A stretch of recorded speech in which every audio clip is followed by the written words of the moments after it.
What's up, y'all, and welcome back to my channel. So this video I'm going to be showing you how I style my locks into a high ponytail with some baby hair action. It's super easy, really simple, doesn't take that much, so this video is probably super short.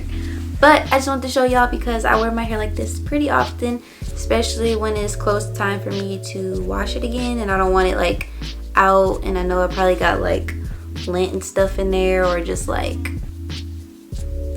I don't know, I do this towards the end of the week. Like today is Saturday and I wash my hair tomorrow on Sundays. So yeah, towards the end of the week I start to wear it in a ponytail. So yeah, but it's really cute. Another reason why I put it in a ponytail towards the end of the week when it's closer time to wash is because I don't like to do it right after I washed it, because then it'll leave like the crease. So I would rather not put it in a ponytail if I want to wear it down the next day, you know what I mean? But anyway, I did some baby hairs too, like I said, and I'm not the type to like freak it up because I'm not that talented with the baby hairs. I like them to look a little natural anyways. So yeah, this is how I always did my baby hairs to frame my 5 head. So I don't know, but if y'all can leave any tips on like how you lay your edges, I don't know, really I'm straight on how they look anyways. Like this is good enough for me. So yeah, we're gonna get right into it. Make sure you thumbs up this video for more lock styling videos, and make sure you subscribe.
y'all so much for watching this video. Like I said, thumbs up the video for more lock styles, and make sure you're subscribed to my channel and follow me on Instagram at Takaya for more pictures and updates. And yeah, that's it. I'll see you guys in my next video. Bye.